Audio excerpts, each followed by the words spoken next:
de don Pío Boa tiene un libro fantástico que es La transición de cristal. Hoy vamos a hablar de la revolución del año 1934. Y hay un libro también que ilustra muy bien qué pasó. Y son los orígenes de la guerra civil, don Pío. Así es. Ese libro, hay un hecho que no deja de llamar la atención, porque muchas veces los que no entendemos o no entienden de esto creen que la guerra civil pues empieza con el asesinato de Calvo Sotelo el 13 de junio del 36. No, usted sostiene que hay una fecha clave, que es un año clave, que es el año 34, que ahí es el verdadero origen de la guerra civil. Efectivamente.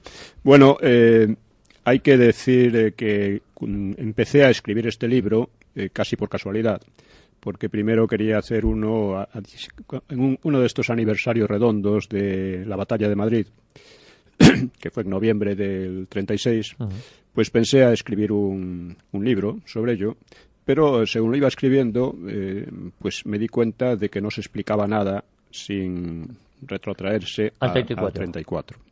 Además, yo por entonces tenía unas ideas aproximadamente las ideas de la izquierda y los separatistas sobre la guerra civil. Es decir, que había sido un levantamiento militar contra un gobierno elegido democráticamente, etcétera, aunque tenía ciertas dudas, pero más o menos era la idea que yo tenía. Y don Pío, la investigación a la hora de hacer este libro, bueno, primero sobre la guerra de Madrid, que no lo llega a hacer, y vamos, es lo que da origen a ese cambio ideológico, a esa investigación. Bueno, yo me dediqué a investigar en los archivos socialistas, particularmente de la Fundación Pablo Iglesias, y dentro de el archivo de Largo Caballero, que es fundamental, claro. Y claro, me di cuenta de que la historia que nos estaban contando que no tenía nada que ver con la realidad. Es más, me dediqué sobre todo a ver la prensa de la época, las actas de las Cortes, en fin, toda una serie de fuentes primarias, ¿no? Digo esto porque cualquiera que vea el libro ve que es así, porque está lleno de citas y de todo este tipo de material, ¿no? Pero casualmente algunos empezaron a decir que es que yo no había consultado los archivos. La verdad es que en los archivos, por entonces, yo estuve varios años ahí consultando los archivos de la Fundación Pablo Iglesias y la mayor parte de las veces estaba yo solo o había dos personas, o sea que no había mucha gente consultando. Estos historiadores que dicen de eso, no se les ve por los archivos, ¿no? Sí, no coincidieron con usted no, esos años. Para nada. Estuve en el archivo de Salamanca, estuve en fin, en un montón de archivos, ¿no? Hacer una labor de investigación, una labor de recopilación de datos. La verdad es que es el primer libro de historia que he escrito y que me marcó el rumbo para otros muchos más, porque ahí se aclara muy bien cuáles eran las verdaderas actitudes de unos partidos y de otros. Y es curioso, escribiendo sobre la guerra, sobre la batalla de Madrid en noviembre del 36, se da cuenta que hay que retrotraerse al año 34. Porque la batalla de Madrid hay que hablar de las elecciones de febrero del 36. Las elecciones de febrero del 36 giraron en torno a lo de Asturias. Lo que llaman de Asturias, la rebelión de Asturias, que en realidad fue una insurrección en toda España, aunque en Asturias fue donde duró más, 2 semanas, ¿no? Con muchos muertos y muchas destrucciones. Entonces, pues, digamos que tal día como hoy, puede decirse que empezaba la insurrección. Por la noche del 4 de octubre, hace 80 años. Del 4 al 5 de octubre. El 4 al 5 se reunían pues las ejecutivas del PSOE y de la UGT en la sede del diario El Socialista, que estaba en la calle Carranza. Y allí pues decidieron la insurrección. Ya diré luego por qué. Teóricamente era porque decían que había subido al gobierno un equipo fascista. No tenía nada que ver y ellos sabían que no era cierto. Ya lo veremos luego. Bien, los reunidos decidieron la composición del gobierno revolucionario, que iba a ocupar el poder, si la cosa salía bien, que lo presidiría Largo Caballero y estarían Prieto, en fin, una serie, los socialistas, ¿no? Sería un gobierno socialista, que llamaban de dictadura del proletariado, de dictadura del PSOE. Y al mismo tiempo también previeron una posible derrota y dice, para tal caso acordaron no asumir la responsabilidad. a fin de salvaguardar el aparato sindical y partidista. Entonces achacarían la revuelta a una reacción espontánea del pueblo. Sí. Eso ya lo tenían previsto. Lo tenían previsto. Tanto si ganaban, el gobierno lo iban a montar ellos, y si perdían, la responsabilidad sería de otros. Exactamente. Inmediatamente dieron instrucciones para que todas las secciones socialistas en todas partes se pusieran en marcha. Ya estaban armados y preparados. Y, en fin, también había había numerosos jefes militares y de la policía que estaban comprometidos. Es decir, era una operación muy ampliamente un golpe de Estado, planificada. pero al hacerlo a la izquierda se llama revolución. Muy planificado, eso es. Como dice Vidarte, que era uno de los que estaban en el ajo, Juan Simeón Vidarte, dice, los jefes de asalto e instructores de nuestras milicias, más algunos jóvenes jefes de la Guardia Civil, en unión de milicianos socialistas uniformados de guardias civiles y de asalto, ocuparían el parque móvil y la presidencia. También debían tomar la emisora central de la Guardia Civil y radiar desde ella este mensaje a los comandantes locales. El siguiente mensaje. Habiéndose iniciado un movimiento de carácter monárquico, no debe usted obedecer las órdenes de ninguna autoridad civil ni militar de esa comandancia. Impida asimismo que las fuerzas a sus órdenes sostengan luchas contra el pueblo. No obedezcan más órdenes que las que emanen por este conducto. Con la misma técnica debía ser capturado Alcalá Zamora. Tendremos ayudas importantes en la propia Guardia Presidencial. Un militar republicano, también de absoluta confianza, efectuará la detención. Republicano le llaman, era socialista, claro. Será un putsch a lo Dollfuss. Y ahora entiendo, putsch es un golpe en alemán, y Dollfuss era el canciller austríaco que aplastó una sublevación socialista y que a su vez fue asesinado por los nazis en un putsch que consistió en esto. Nazis uniformados con uniformes oficiales asaltaron la presidencia y la emisora central y ese fue el putsch que fracasó. A pesar de todo, fracasó. Entonces, esto lo querían imitar los socialistas aquí. Iban a disfrazarse de guardias civiles, de policías armados, de guardias de asalto, y iban a capturar, a tomar la presidencia y a capturar a los principales dirigentes así de un golpe, ¿no? Con lo cual ya habrían ganado la mitad de la situación, ¿no? Pues ellos tenían previsto de la misma manera ocupar las centrales de telégrafos, teléfonos, el Ministerio de la Guerra y el de Gobernación, donde esperaban apoderarse del gobierno en pleno. La idea parece que fue de Prieto, que le gustaban mucho estas cosas. También había planeado un sabotaje para dejar a Madrid sin agua. Lo tenían todo absolutamente calculado. Sí, bueno. Y todo sale de... ¿Aquí había connivencia con el Partido Comunista o no? ¿O es todo el No, al principio no. Pero, como veremos, los comunistas se sumaron inmediatamente al golpe. Parte de los anarquistas también, pero otra parte no. En Barcelona, por ejemplo, no. Y eso ayudó a que fracasara con mucha facilidad. Y también, en fin, donde hubo realmente revueltas importantes con bastante muertos fue en Asturias, por supuesto, en primer lugar. En segundo lugar, en Barcelona y en Cataluña en general, en Madrid, en León y en Vizcaya y Guipúzcoa, ¿no? Eso fue donde más hubo. Pero al final hubo muertos en 26 provincias. Por lo menos un muerto en 26 provincias. En 26 provincias. Exacto. Es decir, que cuando también nos equivocamos cuando hablamos de Revolución de Asturias... Sí, es un error. Es un error. Es un error. Fue una cosa mucho más amplia. Mucho más amplio. Fue además un momento en que se unen los socialistas y los separatistas. Que no era la primera vez. O sea, ya en 1917, en otro golpe revolucionario, hubo una unión semejante y luego en la Guerra Civil pues volvería a ser, ¿no? Es una cosa curiosa, ¿no? Sí, parece que siempre van juntos. Sí, que es curioso porque en teoría si es una izquierda nacional pierde aliándose con los separatistas. Sí, y empezaron rápidamente los asesinatos, ¿no? En Eibar, por ejemplo, en Eibar, en Mondragón, pues tomaron armerías y trataron de tomar fábricas de armas.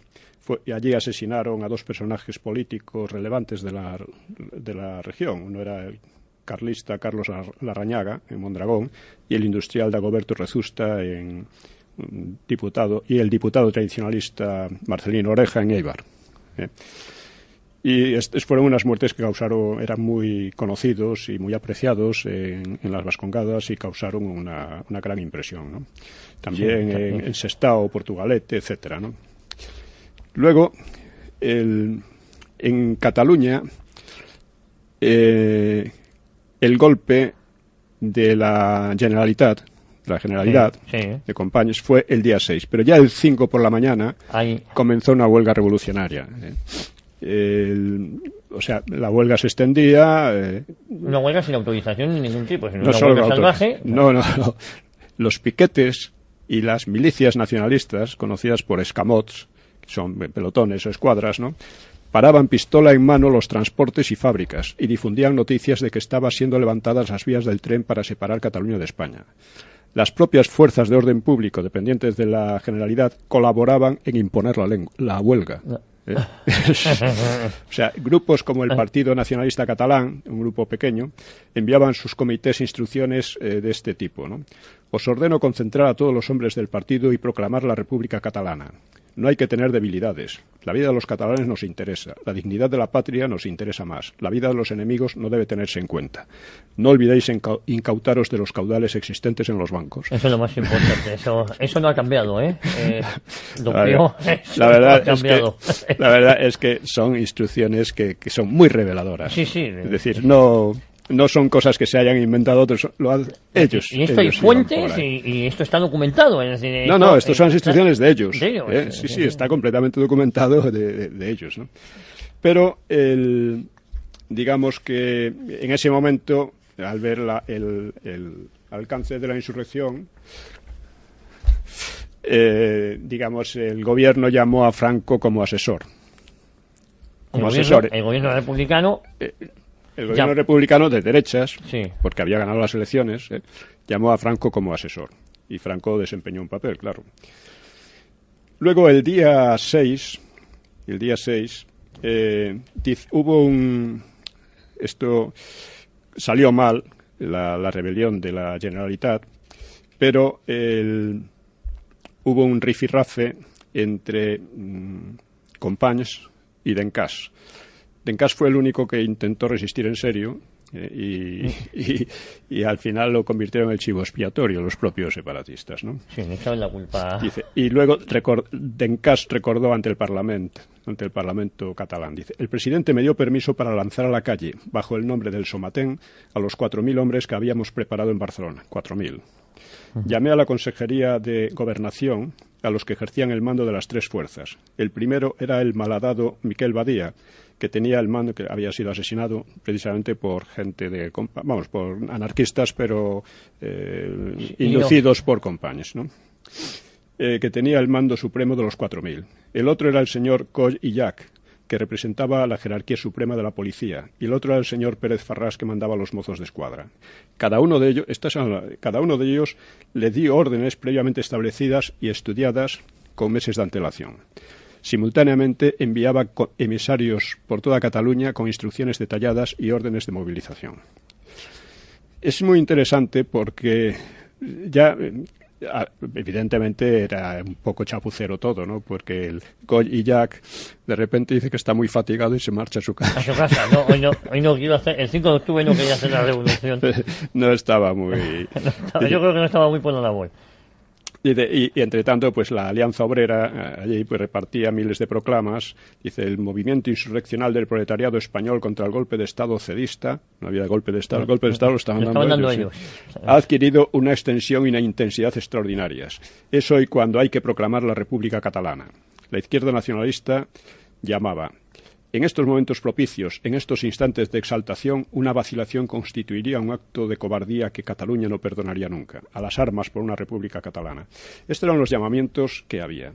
Y ante esta situación, por fin Companys se decidió y el día 6 se dirigió a la gente allí delante en la plaza de San Jaime con esta... Merece la pena leer parte de la proclama. Pues dice, vamos a leerla. Sí. Las fuerzas monarquizantes y fascistas, que de un tiempo acá pretenden traicionar a la República, han logrado su objetivo y han asaltado el poder. Simplemente habían subido al gobierno de manera absolutamente legal. Democrática. Habían ganado las elecciones del año 33, no me equivoco. Y ni eran monárquicas ni eran fascistas. Ya lo veremos. Todas las fuerzas auténticamente republicanas de España, los sectores sociales avanzados sin distinción ni excepción, se han levantado en armas contra la audaz tentativa fascista.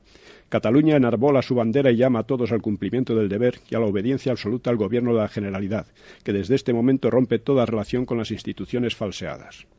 En esta hora solemne, en nombre del pueblo y del Parlamento, el gobierno que presido asume todas las facultades del poder en Cataluña. Proclama el Estado catalán dentro de una República Federal Española que no existía. Y que además la República, además la mayor parte de la gente, de los suyos, querían ya la secesión total, ¿no? Y etcétera, ¿no? Dice, con el entusiasmo y la disciplina del pueblo nos sentimos fuertes e invencibles. Viva la República y viva la libertad. La República Catalana, claro. Sí. Y la libertad que ellos querían imponer. Sí. Querían hacer libres. Hay un periodista, Agustín Calvet, que firmaba Gaciel, que era el director de La Vanguardia, pues exponía así sus sentimientos al oír aquella proclama. Dice, esto es una declaración de guerra. Cataluña había logrado sin riesgo alguno, gracias a la República y a la autonomía, una posición incomparable dentro de España, hasta erigirse en verdadero árbitro, hasta el punto de jugar con sus gobiernos como le daba la gana. Igual que ahora. Exagerado un poco, pero, sí, pero parecido, sí, bastante parecido. En estas circunstancias, la Generalidad fuerza a la violencia al Gobierno de Madrid, cuando jamás el Gobierno de Madrid se atrevió a hacer lo mismo con ella. Estoy bañado en sudor, realmente aterrado. Eso lo dice este Gaciel. Muy gráfico, que en ese momento era el director de la Gaceta, de la Vanguardia. Era un periodista muy famoso. Claro, ¿por qué fracasa en Barcelona? Ahora lo veremos, dice. Luego en San Sebastián, Bilbao, Baracaldo y Durango, pues menudeaban los enfrentamientos, barricadas, el paqueo, también tiroteos, ¿no? Una vez sofocados los brotes de Eibar y Mondragón. Los rebeldes habían tomado Portugalete, donde incendiaron el Palacio de Salazar, que es un notable edificio que albergaba pues muchas obras de arte y una valiosa biblioteca. Esto es una costumbre que la veremos repetida, ¿no? En pueblos de Andalucía también fueron asaltados centros oficiales, especialmente en la Carolina, y en Levante, Palencia, León también hubo un montón de incidentes, ¿no?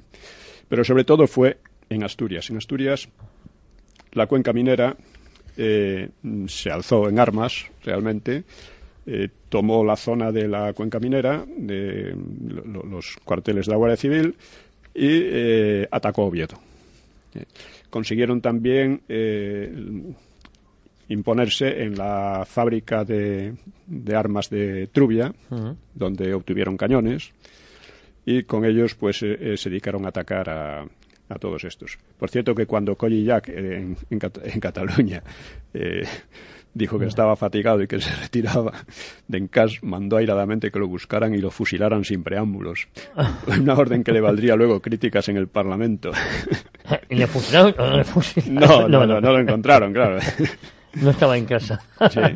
Y en Madrid pues estaban con intentos de asalto del Palacio de Comunicaciones, la Telefónica, el Congreso, varias comisarías, puestos de la Guardia Civil, etcétera. Sí, fue unos días convulsos, sobre todo la noche. Realmente convulsos, sí. Lo que pasa es que el Puig Adolphus fracasaría. ¿Fracasó inmediatamente o...? Fracasó casi a la primera, porque parte de los uniformes con que iban a vestirse fueron descubiertos y parte del plan fue... Quien llevaba este plan era Tagüeña, que luego llegaría general del Ejército Popular de la República. Bueno, la República, el Frente Popular. La República ya no existía, ¿no? Y en fin, en Barcelona, el general Batet, pues con unos 500 hombres, frente a los 4.000 que teoría tenían los otros, más los que se le añadieran, pues... sofoca todo tipo de rebelión. En la práctica fue así, ¿no? Y esto dio lugar a una... la intervención del Parlamento vale la pena leerla porque es interesantísima, ¿no? Adelante. Dice... Dado que, según avanzaba la noche, había unos soldados apostados de Batet, apostados frente a la Generalidad, pues volvieron los cañones, con 2 cañones, tiraron al vecino ayuntamiento que era otro foco de rebeldía, ¿no? Hicieron 3 disparos y los esquerristas refugiados en el interior izaron bandera blanca, ¿no? Y poco después, informado del desastre, Companys volvió a telefoneó a Dencas haciéndole saber que estábamos absolutamente batidos, que estábamos rodeados y pidiéndole refuerzos. Ni estaban batidos ni estaban rodeados, ¿no? El consejero le animó prometiéndole 400 milicianos, pero no consiguió juntarlos. Es decir, esos 4.000 no se sabe en cuánto quedó y una tropa española de 500 hombres pues sofocó toda la rebelión en... Los otros eran también españoles. Bueno, no, quiero decir, del ejército español sofocó aquello. Y Dencas alegó que había decidido retener a los escamots en sus locales para evitar los tiros entre ellos. Entre ellos.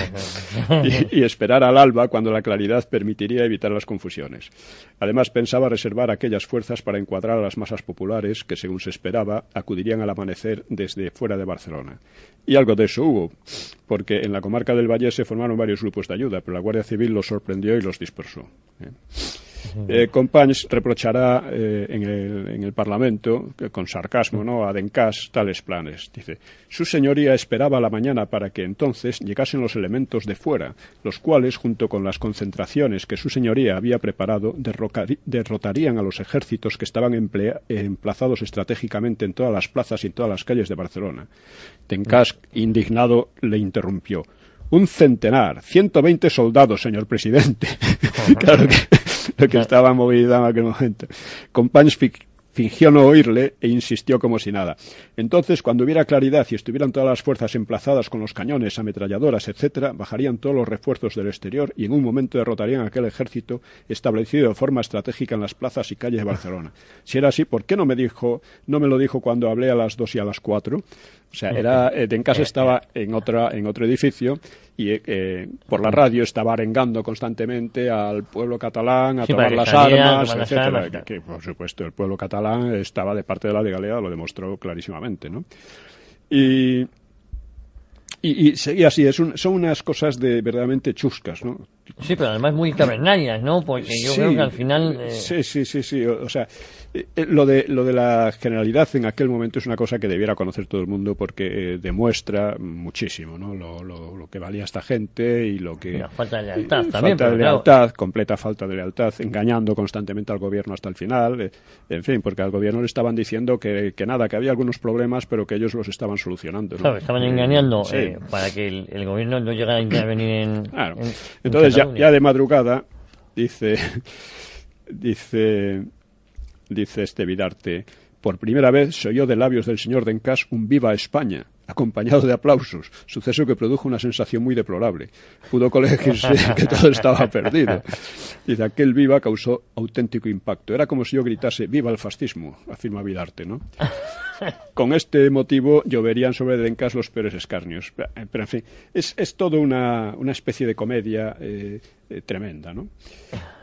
El caso es que lo explica muy bien, quien lo explica muy bien es Wenceslao Fernández Flórez. Sí. Dice: un momento grave y solemne de la historia de España se hizo perceptible en todos los hogares donde ciudadanos enmudecidos y ansiosos escuchaban el cañoneo de excitaciones que se cruzaban entre Barcelona y Madrid. Las noticias que lanzaba el gobierno central y los gritos de «a las armas» de los sediciosos de la Generalidad. Ni el tableteo de las ametralladoras pudo ejercer tan fuerte sensación en los espíritus. Fue una lucha de dos voces en una noche en que la inquietud había cuajado sobre España como un bloque. Al fin, una de ellas cayó, y aquella voz vencida fue como si todo el mal hubiera sido vencido también. Lo explica la angustia que había en todo el país, todos pendientes a la radio, escuchando a unos y a otros, ¿no? Pero claro, digamos que en Madrid y en Barcelona, que eran los centros principales, la rebelión fue derrotada muy pronto, ¿no? En como máximo 3-4 días, ¿no? Claro. Dejando bastantes muertos, pero en fin, fue una derrota rápida. el Puig Adolphus salió mal. Que es curioso que imitaran un golpe nazi. Sí. Porque era el golpe de los nazis. Un golpe nazi que había fracasado, con lo cual... Sí, pero bueno, ellos esperaban que esta ocasión, como iba a ser mucho más amplio, el golpe nazi se limitó a eso, mientras aquí iba a ser una movilización general en toda España, ¿no? Y eso fue un fracaso. Lo que no hay ninguna duda es que el origen o las órdenes o la idea parte del Partido Socialista Obrero Español, ¿no? Totalmente. Bueno, ya veremos al hablar de los preparativos, ¿no? En Asturias la cosa fue mucho más complicada, ya digo, porque los comités socialistas, participaron también los comunistas, participaron también los anarquistas, al revés que en Cataluña los anarquistas se unieron a la sublevación, y hay que decir también que los partidos republicanos de izquierda en un primer momento se sumaron retóricamente, diciendo que rompían todas las relaciones con las instituciones y que era un apoyo real a la institución. Que si se lo hubieran tomado en cuenta, los hubieran puesto en la ilegalidad después. Claro, eso es lo que yo te iba a preguntar. Con tantas pruebas, ¿cómo es que no se ilegalizó el Partido Socialista o partidos separatistas que habían apoyado el...? Sí, ya lo veremos, porque efectivamente no se hizo nada de eso. Claro. O sea, en Austria, por ejemplo, los socialistas los ilegalizaron, a los nazis también, pero... Bueno, luego pasó lo que pasó, pero aquí no se tomó ninguna medida, vamos. Sí. En Asturias la lucha fue bastante feroz. Duró casi 2 semanas. Y bueno, se oían cosas como este, o sea, llamamientos como este. Sepamos, antes que entregarla al enemigo, confundir a este entre sus escombros, se refería a Oviedo, a la ciudad de Oviedo. No dejando piedra sobre piedra, rezaba una proclama del Comité Provincial Revolucionario de Asturias, el día 16. Si no es para nosotros, que no sea para nadie, decían otros mineros. Sí, todo muy democrático. O sea, ellos atacaron la catedral, volaron una capilla que era una joya del románico, volaron ermitas, volaron la biblioteca de la universidad, destrozando gran parte de sus libros, de sus fondos, que eran fondos invalorables, muchos de ellos, ¿no? Había incunables, etcétera, sí, ¿no? Es decir, había 80.000 volúmenes. No todos fueron destruidos, claro, pero muchos de ellos antiguos y ya digo, y de valor muy elevado, ¿no? Claro, uno se pregunta, claro, hay 2 semanas de terror en Asturias, ¿no? Sí, hay 2 semanas que vamos a ver al final cómo quedó la composición. ¿Cómo se dice, hombre? Vamos a ver el balance total. Yo, si te parece, don Pío, antes de continuar, vamos a hacer una breve pausa y así luego vamos de tirón. Seguimos aquí en Cita con la Historia, hablando sobre la Revolución de 1934, auténtico origen de la Guerra Civil Española. Moldea tu cuerpo con el revolucionario sistema EFIT Iván Perujo. Una sesión... Cita con don Pío Moa. Y continuamos hablando de la Revolución de 1934, auténtico origen de la Guerra Civil Española, don Pío. Bien, como balance de toda aquella insurrección, el gobierno capturó 90.000 armas largas, 30.000 pistolas, 149 fusiles ametralladoras, 98 pistolas ametralladoras, 711 otras armas automáticas y 41 cañones. Así que porque a veces oye hablar la huelga de Asturias, dicen ahora. La huelga. La huelga. Sí. De las armas largas, 21.000 fueron capturadas por los rebeldes en la fábrica de armas de Oviedo y también correspondieron a Asturias los fusiles ametralladores y los cañones. El número de cañones, según otras fuentes, hablan de más o de menos, pero en fin, fueron probablemente 41 en total. Y 41 total. Sí, el número de muertos fue 1.300. 1.300 1.300 muertos.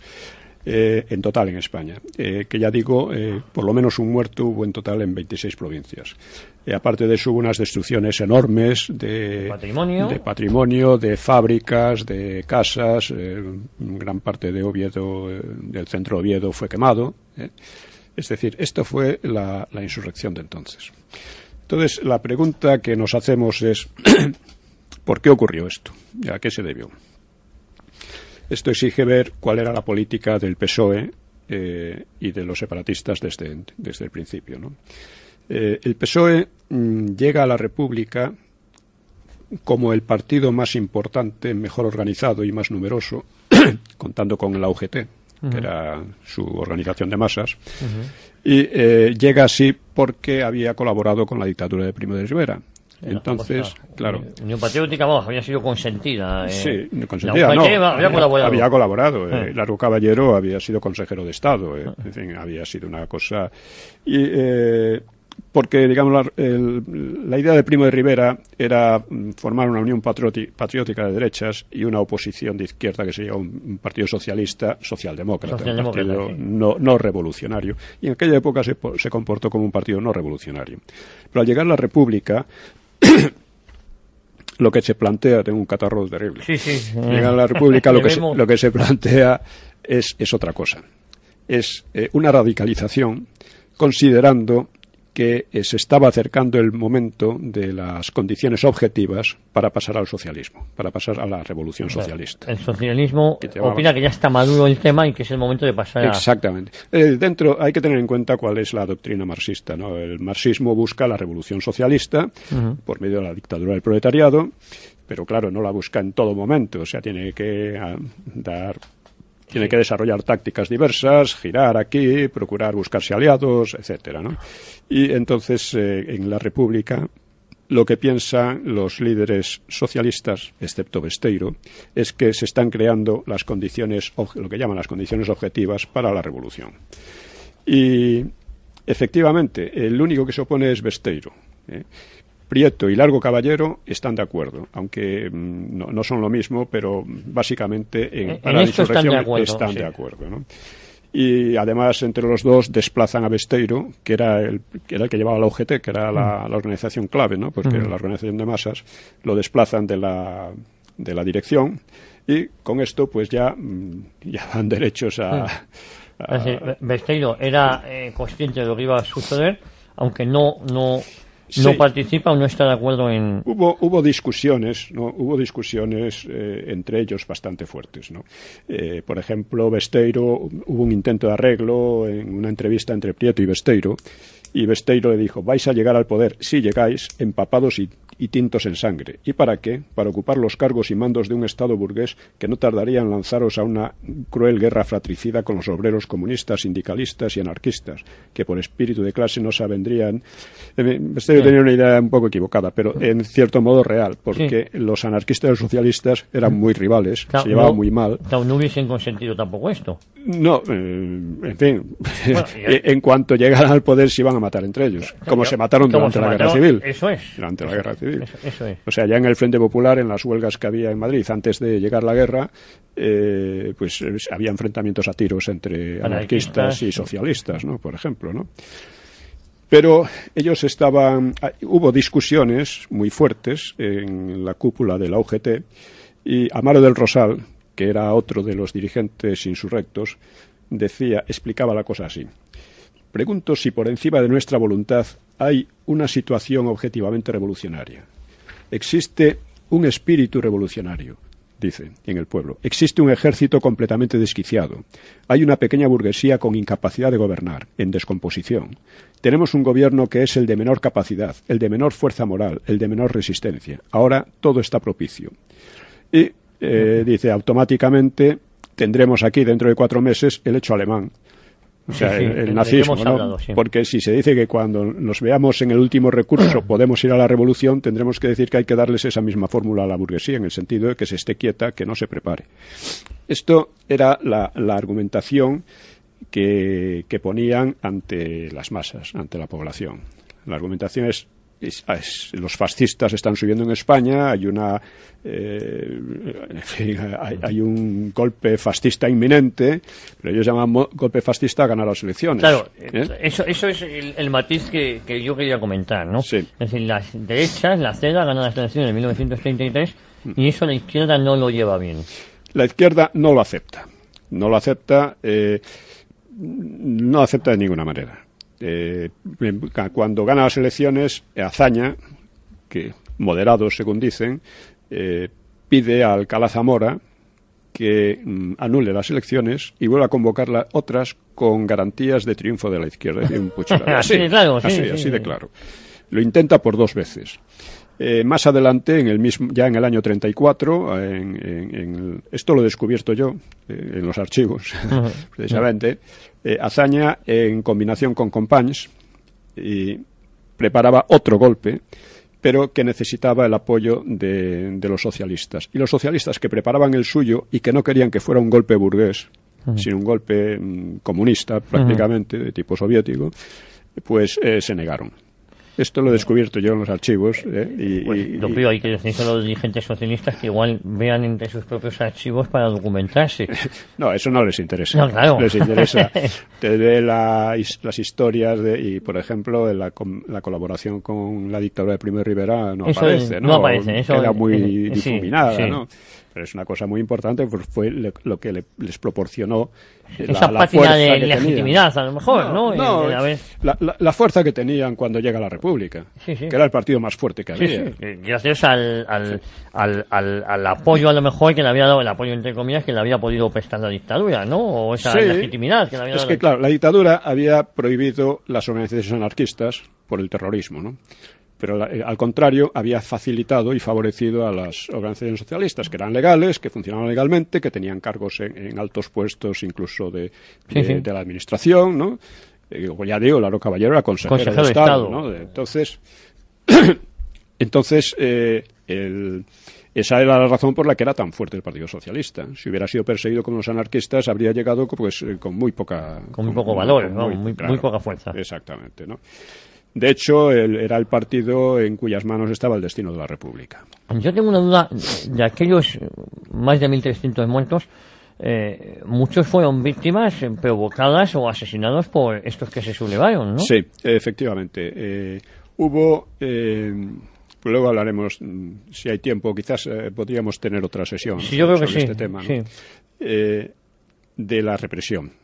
Y de lo que hicieron. Una de las primeras cosas que hicieron fue dedicarse a matar curas, a matar lo que llamaban fascistas, que fascistas podía ser cualquiera. Que no pensara como ellos. Exactamente, alguien de derecha. Y mataron a más de 100 y pico en el poco tiempo que tuvieron poder. En Asturias, también en Cataluña y no sé si en otros sitios. Es decir, los primeros mártires religiosos ya fueron asesinados en el año 1934. Sí. Y luego, pues, en fin, ya lo hablaremos luego, porque a su vez hubo algunos asesinatos por parte de las fuerzas militares en Asturias, ¿no? Pero ya hablaremos de eso. El caso es que estábamos en las causas. Bien. Para el Partido Socialista la República era un instrumento. En la medida en que les ayudara a crear condiciones para la dictadura del proletariado, o sea, de la dictadura del PSOE, es lo que quiere decir, bien, lo iban a aprovechar. En la medida en que no, lo iban a saltar. Y esto lo decía claramente, pues, lo decían clarísimamente Largo Caballero. Yo creo que Largo Caballero en más de una ocasión hablaba de cómo había que utilizar las urnas y si eran válidas o no, dependiendo del resultado, ¿no? Sí, dice, vamos a conquistar el poder, pero yo añado que si a eso no se acompaña el propósito de preparar las huestes para la revolución, no es más que una estridencia y una insinceridad. Y hay que preparar a las masas para la revolución espiritualmente, pero sobre todo materialmente. Esto lo decía en un meeting en el Cine Europa. Una gran ovación y una voz. ¡Vivan las ametralladoras! Criticó luego a Besteiro por negar el peligro fascista. Claro, que quienes así hablan tienen razón en parte. En España es difícil que triunfe el fascismo, pero no por lo que hagan quienes niegan su existencia, sino por lo que hacemos los que la reconocemos y nos disponemos a hacerle frente. Largo Caballero era perfectamente consciente de que no había peligro fascista. Así se lo había explicado en una reunión internacional de sindicalistas y el inspirador intelectual de todo este movimiento, que era Araquistain, pues lo había explicado en una revista norteamericana, useña, llamaba Foreign Affairs, y en esa revista había explicado, dice, es imposible que en España haya fascismo, no hay condiciones en absoluto para ello, ¿no? Pero en cambio lo utilizaban masivamente claro, para ganar las simpatías. Para, digamos, que la gente se excitase, se sintiese atemorizada y hay que hacer algo porque nos van exactamente, ¿no? Eso era un arma utilizado de una manera absolutamente cínica, ¿no? De una manera absolutamente cínica, ¿no? Y esa componente anticlerical que siempre ha tenido la izquierda. Sí, bueno, era lo único en que estaba de acuerdo toda la izquierda era en atacar a la Iglesia. En todo lo demás se peleaban y podían llegar a matarse. Entre ellos, como así sucedió, pero en acabar con la Iglesia, en eso estaban todos de acuerdo. Sí. Una cosa curiosa y extraña, ¿no? Que también revela la falta de sustancia intelectual que había en todos. Por eso de quemar bibliotecas y matar curas parece ser un denominador común. Bueno, las incitaciones de Lauro Caballero y demás a la revolución sangrienta, todo esto son constantes, ¿no? Después de este libro, Don Pío, de Origen de la Guerra Civil, no sé cómo alguien puede negar la participación en este intento de golpe de Estado, por llamarlo de alguna manera, del Partido Socialista Obrero Español. Sí, bueno, es que se trata de olvidar la historia y por desgracia la derecha tampoco la conoce. No, claro, está completamente y ha dado por perdida esa batalla de las ideas, ¿no? O sea, a partir del 3 de febrero del 34 ya se forma un comité revolucionario que se dedica a prepararlo todo. Es un comité que da instrucciones secretas a los distintos grupos, que además las da con esta consigna: nadie espere triunfar en un día en un movimiento que tiene todos los caracteres de una guerra civil. Es decir, ellos buscaban una guerra civil. Es más, Araquistain, por ejemplo, pues habla de alguno de los dirigentes asturianos, cuando fueron procesados, dice, es un técnico en la guerra civil. Pero como una cosa elogiosa. Es un técnico en la guerra civil. Y bueno, en el libro incluyo las medidas secretas, ¿no? Las instrucciones secretas, que bueno, dice por ejemplo, deben constituirse grupos técnicos de los servicios de gas, electricidad, alcantarillado, teléfonos, telégrafos, etcétera, capaces de formalizar y llevar a cabo planes para, en caso necesario, suprimir estos servicios en la población en forma que no puedan ser fácilmente reanudados por otros. El movimiento debe afectar a todos los servicios, pero principalmente a los de vital importancia: alimentación, transportes, agua, gas, y los grupos de acción cuidarán de anular a los que se presten a evitarlo.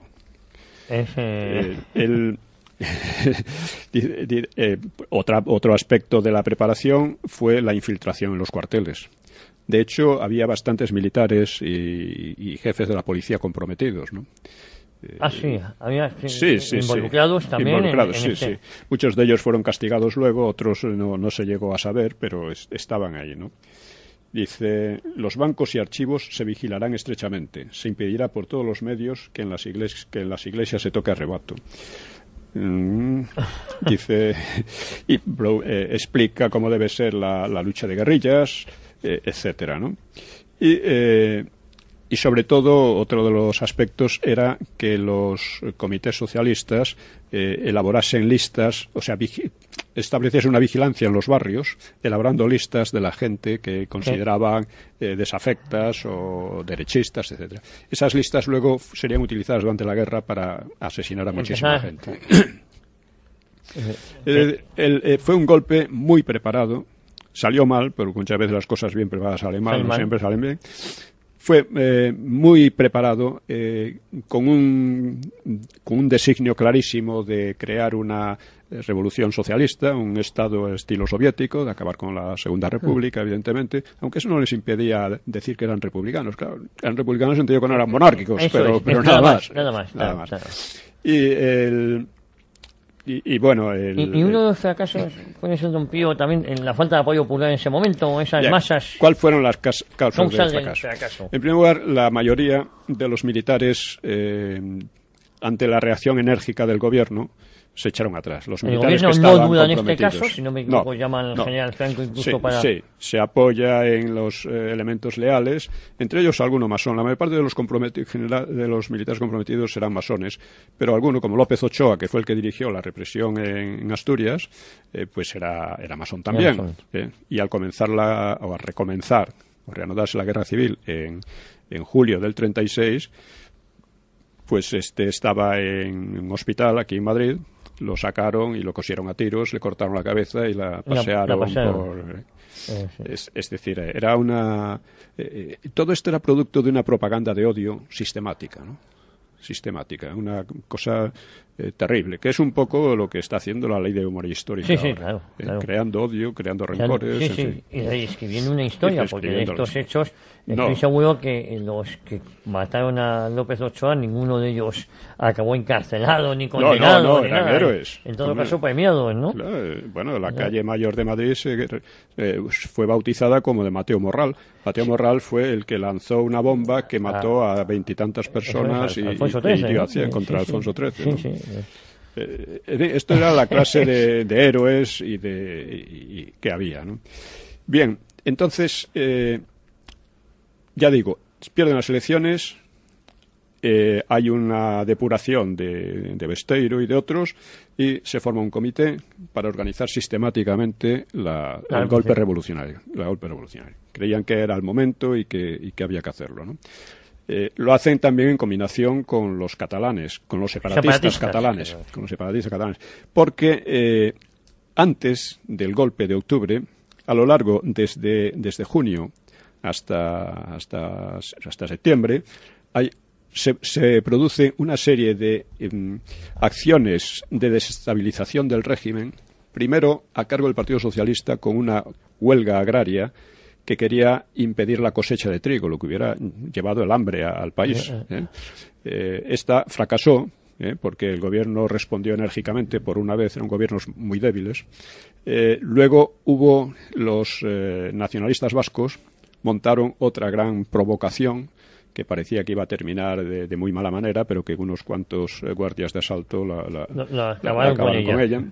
Los separatistas catalanes pues estuvieron organizando, igual que los socialistas que estaban acopiando armas, pues los separatistas catalanes hacían lo mismo y además infiltrándose en el ejército, igual que los socialistas. Tenían un plan prácticamente igual. Pero, ¿y el Partido Socialista promete a los separatistas catalanes luego la independencia? ¿O qué es lo que prometen para ganarse esas...? No, los socialistas en general no eran partidarios de la secesión de Cataluña, pero veían en ellos una fuerza que podía ayudarles a hacer la revolución. Y luego ya echaremos cuenta. Y luego ya se vería, ¿no? Sí. Pero en definitiva hay un apoyo mutuo, y esto es lo importante, hay una táctica mutua. Es más, los propios republicanos de izquierda, nazañistas y tal, conocían los preparativos de la Generalidad e iban allí a animarles y a participar en ellos, etcétera, ¿no? Azaña estuvo comprometido, luego dijo que no, pero es casi seguro que estaba comprometido en todo ello. Casualmente estaba en Barcelona cuando empezó todo el jaleo, ¿no? Entonces, el motivo, el fracaso en sí, después de esta organización... El fracaso... La base fundamental del fracaso fue que la gente no le hizo caso. No hizo caso. O sea, en Cataluña, la absoluta mayoría de la población permaneció al lado de la legalidad. En el resto de España, excepto en la cuenca minera asturiana, también. En la cuenca minera asturiana fue la excepción. Había que curiosamente eran los obreros mejor pagados de España, los trabajadores de los mineros, ¿no? Y o sea que no se puede, eso que dicen que la miseria y tal, no era por miseria, eran los mejor pagados, ¿no? Además que eran minas subvencionadas, todo, ¿no? Bien, estos habían sido sometidos a una propaganda intensísima desde hacía muchos años y fueron los únicos que, ya digo, que tomaron las armas realmente y crearon un estado de guerra civil real durante 2 semanas. Y luego, muy brevemente, porque esto habría que hablar luego de la represión, porque claro, entre estos que se sublevaron hubo auténticos asesinos, ¿no? Claro. Barbaridades. Otra cosa que hicieron en Asturias fue incautarse del dinero del Banco de España allí y de otros bancos, ¿no? Que luego desapareció. Ya hablaremos en la próxima sesión. Vale. Y queda poco tiempo, ¿no? No, nos queda todavía 5 minutos. 5 minutos. Bien, entonces vamos a ver cuáles fueron las consecuencias. Evidentemente, si el gobierno fuera fascista, lo que habría hecho es replicar a la insurrección de estos con un contragolpe desde el poder que los habría aplastado. Sí, una represión. Brutal. Pero lejos de eso, lo que hizo fue mantenerlos legales, a todos los que se habían rebelado, que tenía todos los argumentos para decir ustedes quedan ilegales en adelante, ilegalizados, que es lo que habían hecho en Alemania, en Austria, en todos los sitios, ¿no? Y en lugar de eso los mantuvo legales, solo interrumpió proceso, claro, a los jefes, a Companys y compañía, ¿no? Y a los otros, a los de Asturias, pero hasta el punto de que Largo Caballero, que era el jefe evidente, el principal dirigente, pues fue absuelto por falta de pruebas. No me extraña que luego Companys fuera repuesto en su cargo, ¿no? En cuanto ganaban las elecciones. Bueno, aquello era una farsa total, quiero decir, la pretensión del peligro fascista era una farsa total. Y lo demostró eso. Lo único que se prohibieron los órganos de expresión de estos partidos, pero inmediatamente salieron con otro nombre. Es decir, era así. Entonces, ¿cuál es la consecuencia final de todo? La consecuencia final de todo es que la República quedó malherida. Quedó malherida y después el golpe de gracia definitivo fue el Frente Popular, las elecciones del 36. Quedó malherida porque cuando una república, cualquier régimen, ¿no? Una democracia, no puede funcionar si varios de los partidos más importantes no respetan las reglas del juego democrático, no respetan las elecciones ni nada, consideran que tienen derecho a gobernar por encima de todo. Y es lo que pasó también con la izquierda, y sigue pasando, que cree que la democracia consiste en que manden ellos. Sí, claro. Esto es un problema que en España, de educación democrática, vamos a decir que en España tenemos pendiente, ¿no? Fíjate, a mí hay una cosa, fíjese, don Pío, que me preocupa mucho, y es la debilidad de la derecha, para que nos entendamos, o de los gobiernos que tienen que hacer frente a estos casos, sigue siendo la misma, esa dejadez, esa debilidad, eso no coger el todo por los cuernos por miedo a no sé qué. Es el ignorar la historia, claro, y el carecer de un pensamiento político serio, que es también lo que pasa con la derecha. Porque esto de Companys se está repitiendo ahora, salvando las distancias. Sí, pero, se está repitiendo con otras tácticas, pero van en la misma pero dirección. muy similar. Los iluminados se erogan en el nombre de todo el pueblo, sin consultar con ellos. Y mientras un gobierno mirando a otro lado y poniendo paños calientes. Sí. Pero vamos a hablar del pasado. Sí, lo que nos toca ahora, pero vamos, digo que hay una similitud. La República, ya digo, quedó malherida y quien salvó a la República en ese momento fueron las derechas, porque hay que decir que frente al asalto de las izquierdas, los separatistas, quienes defendieron entonces la legalidad republicana, que no les gustaba, fueron las derechas. Fue Franco, entre otros, ¿no? Fue Lerroux, fue el que estaba allí, fue Gil Robles, estos fueron los que salvaron la legalidad republicana frente a este asalto. ¿Por qué empezó entonces la guerra civil? Por dos razones. Primero, ellos querían la guerra civil. O sea, cuando las elecciones del 33, la respuesta de la Esquerra es declararse en pie de guerra, literalmente. Dicen, estamos en pie de guerra contra esta gentuza contra los que han ganado las obispos, en fin. Y por supuesto el Partido Socialista, pues eso. Y los dos preparan la guerra. La preparan durante aquellos meses antes de octubre. Es decir, eran partidos guerra civilistas. Eso es indudable, está en sus documentos. Es decir, no es algo que yo les acuse o que... sus documentos lo dicen así. En sus documentos, en su prensa y en todo, ¿no? Bueno, evidentemente aquello pudo quedar como un precedente o como algo aislado. Sí. Pero por desgracia no fue así. No fue así porque la lección que sacaron los socialistas fue que la próxima vez había que prepararla mejor. Esa fue la... Y en segundo lugar que había que utilizar, si acaso, las elecciones como un medio para destrozar ya la legalidad e imponerse sobre la derecha, que no pudiera volver a gobernar nunca. Claro, esta es la lección que sacaron los insurrectos de entonces.